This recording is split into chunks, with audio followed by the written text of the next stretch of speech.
Hi, and thank you for joining us for the pre-registration webinar for the Oklahoma Science of Reading Academies. My name is Melissa Algrim. I'm the Director of Reading Sufficiency. And I am Megan Ashball, the Early Literacy Program Specialist working with the Science of Reading Academies. And our purpose here today is to help guide you through what the expectations would look like for joining the Oklahoma Science of Reading Academies. So let's talk about what these academies are. This is an initiative to support Oklahoma educators with evidence-based practices for reading instruction. So through sustained and job-embedded professional learning on the science of reading, teachers will be able to know how to best reach the students they have in their classrooms. The Science of Reading Academies will be using the Language Essentials for Teachers of Reading and Spelling, or LETRS, learning modules as the learning platform. These academies are part of our state's comprehensive plan, Oklahoma Ready Together, which is being funded through our Federal Relief American Recovery Plan dollars. The approximate cost for the academies in total is about $13 million that the state of Oklahoma is investing in our learning for early literacy. So what are the purpose of our academies? What are we hoping to achieve? First things first is we want to increase the reading outcomes for our elementary students. We want to make sure that our students know how to read and read well. We also want to educate teachers on how to meet the reading needs of students through the information that they will learn through the LETRS learning modules. The state of Oklahoma wants to make sure that we are providing quality professional learning in the science of reading for our educators and to explain how to use their existing curriculum resources effectively. So the Science of Reading Academies is being offered at no cost to educators who work with K through 3 students here in Oklahoma. And the value of this program is nearly $1,300 per participant. And Oklahoma, of course, is covering this with our relief funds. The value covers print materials for LETRS, as well as an online access for the modules and the training for each unit. The timeline for this is a 2-year program covering all 8 units of the LETRS 3rd edition. Each unit ranges from 6 to 8 sessions, depending on the unit. And this is an estimated completion of 1 session per week for the participant. Coursework and training take place during the school year, and there's no scheduled training over the summer break. And currently, cohort 3 is open now for registration, and training will begin in September of this year for cohort 3 and will complete in May of 2024. So what is LETRS? Let's make sure that we know what the learning program is that we're talking about. So LETRS is based on those foundations of literacy that we know that all students need to have: phonemic awareness, phonics, fluency, vocabulary, and comprehension. In addition, LETRS also addresses those important skills that support reading, like writing, spelling, and oral language.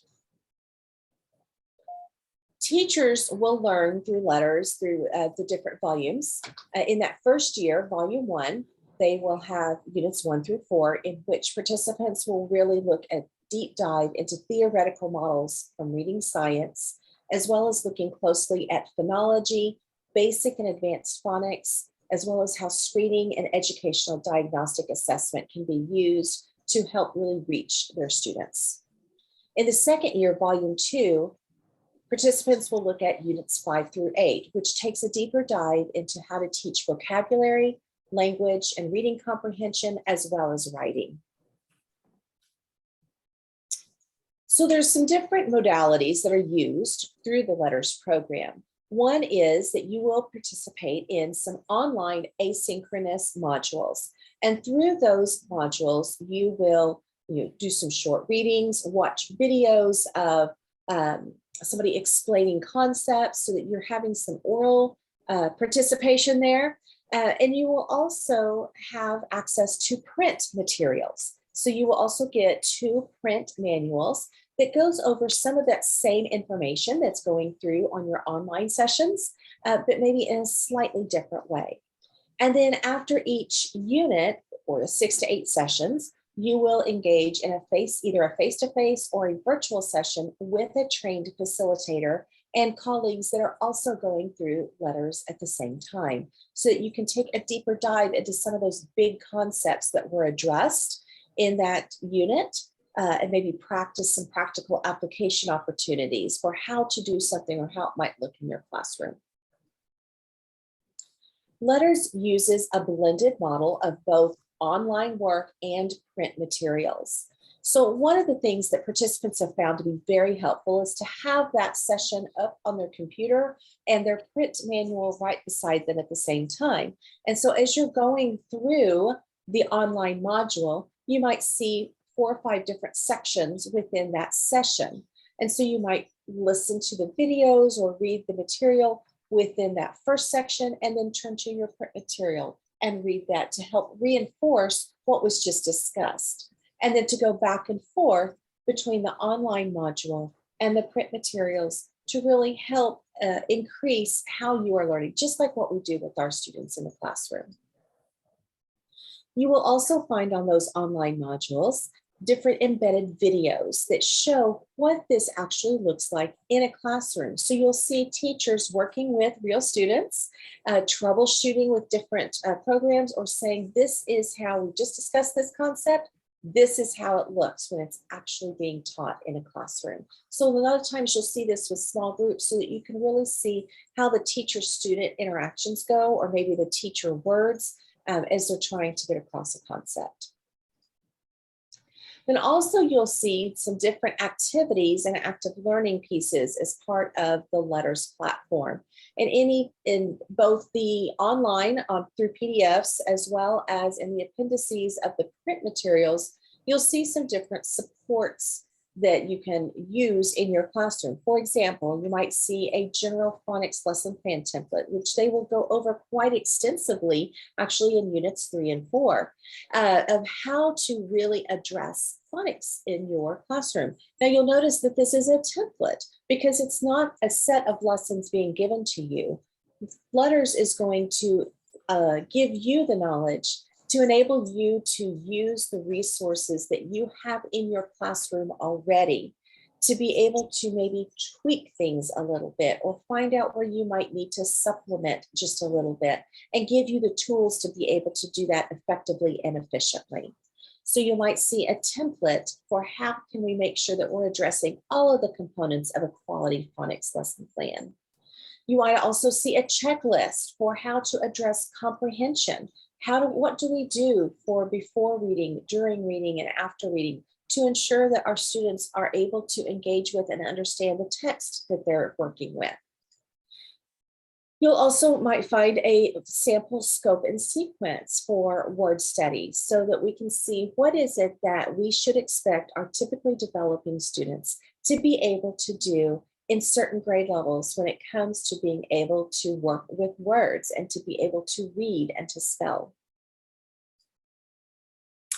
Finally, you'll see that throughout the Letters sessions, there is our Bridge to Practice activities.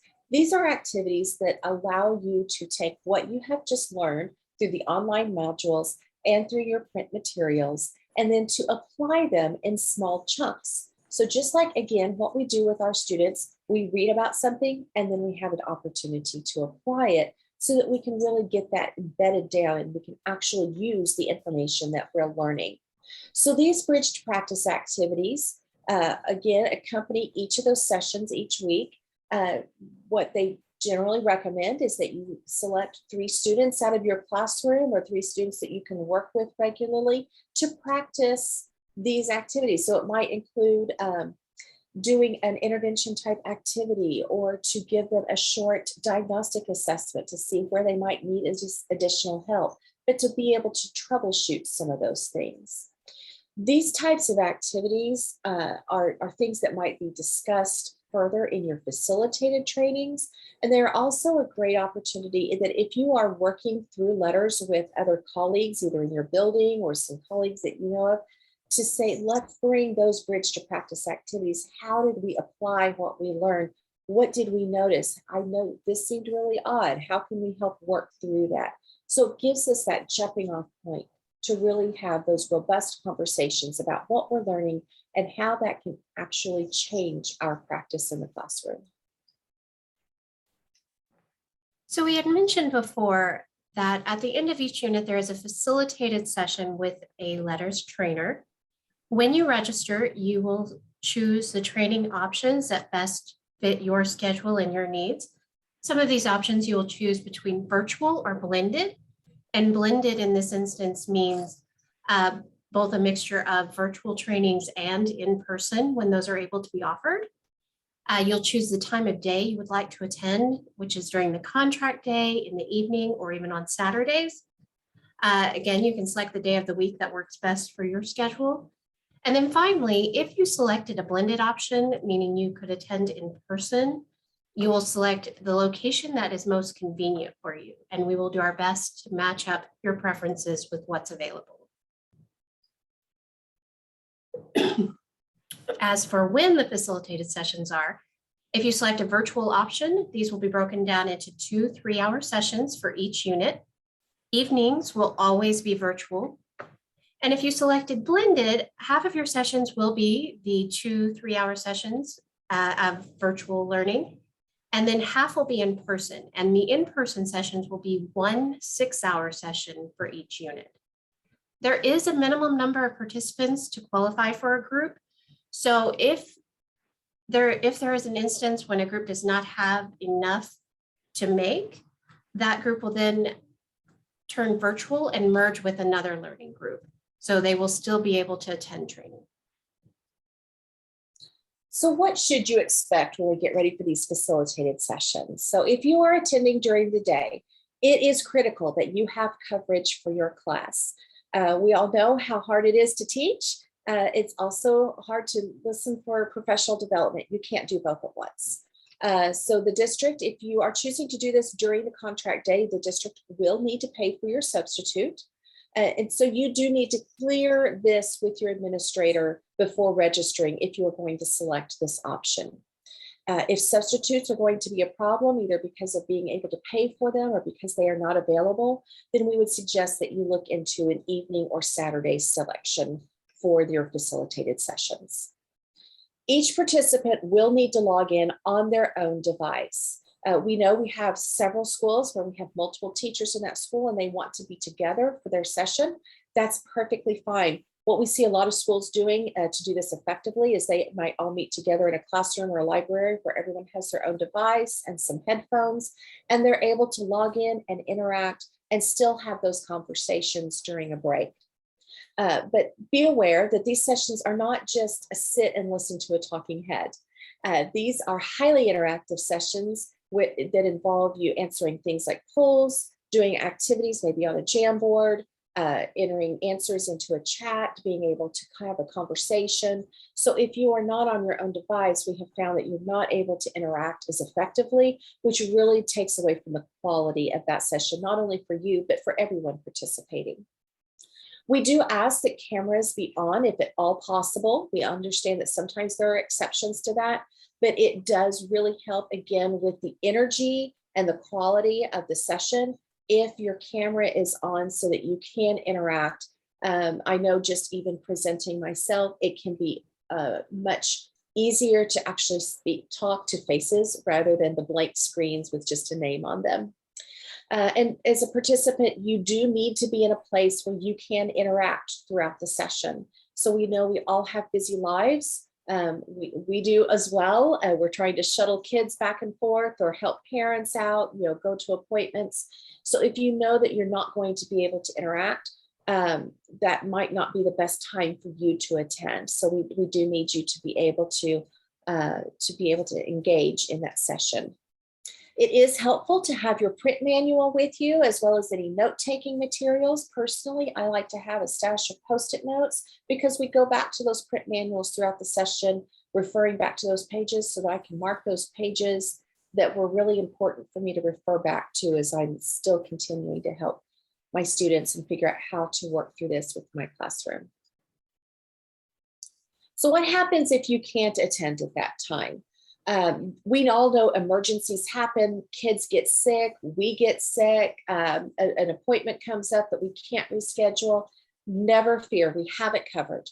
You can request a change to the date that you are scheduled to meet. There will be plenty of opportunities. So on the website, which we will show you a little bit in a moment, there will be a calendar of the different trainings that are available. You can hyperlink to those that are available. You can ask for that change to happen. If for some reason something happens afterwards or you're having a hard time, Megan is here to help you with that, as well as Dylan.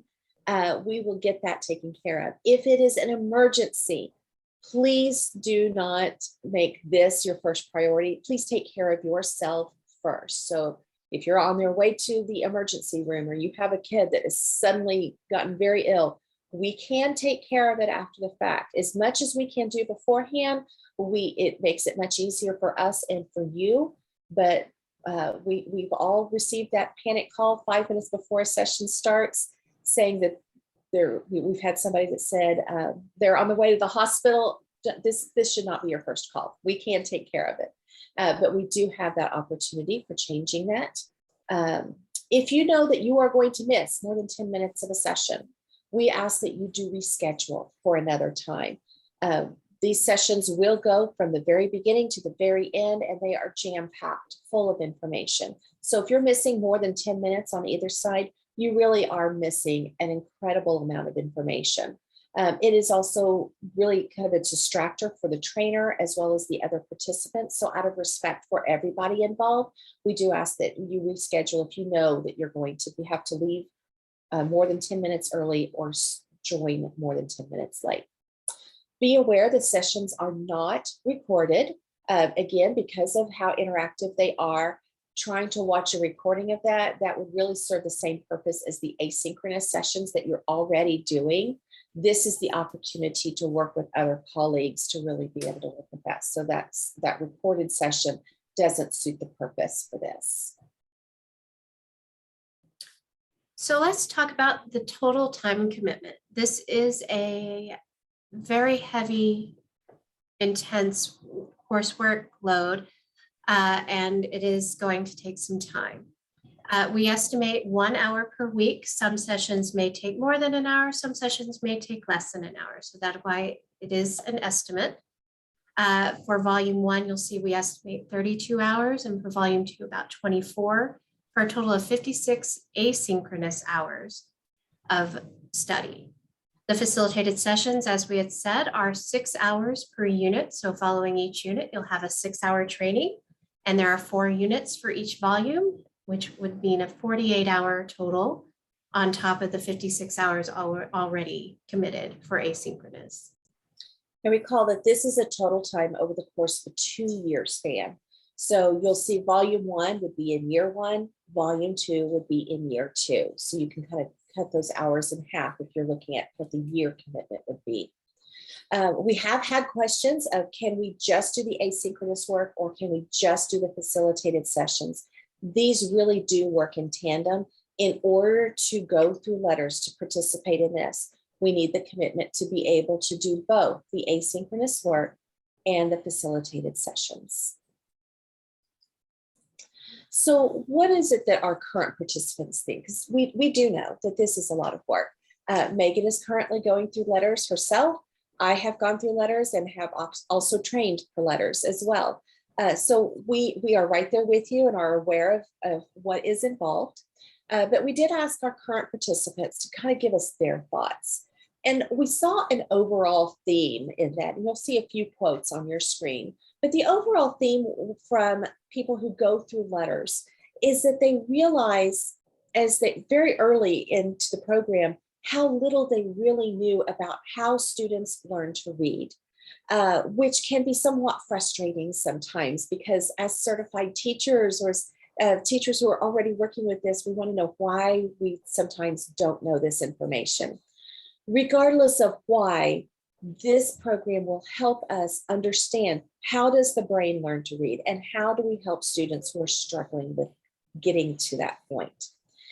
So you'll see where a lot of our teachers, our participants, really, the first thing you realize is how much you just didn't know to begin with, but then we start learning and we start feeling so much better about what we can do. We also have several administrators going through that, and we strongly recommend our administrators to go through letters, especially with their staff members, so that you can really have an impact on the school culture as a whole. We know that our administrators, as our instructional leaders, are the ones that are making purchasing decisions and what kind of professional development we are involved with as a staff and leading the way with those academic decisions. And so it really helps to be able to make sure that they are also well informed about what students need in order to become effective readers. So you'll see this quote from one of our Oklahoma administrators about how letters made their professional learning community conversations richer and able to help dig into why certain students are struggling and helping to pinpoint what those needs are. And it's really changed the game for how students are taught to read, especially in those early grades. So registration is currently open for cohort 3, and it will remain open until August 19th. And if you would like to register, or if you know someone who would like to register, just visit the website, Science of Reading, at our sde.ok.gov Science of Reading page and complete the form. Again, in order to complete registration, we must be able to verify attendance for one of these webinars, so what you're attending right now. And if you have completed registration already, but no longer wish to participate, please contact us. Either myself or Dylan Savage can help you out. So if you haven't already found it, we do have a dedicated website for the Oklahoma Science of Reading Academies. The link is there at the top.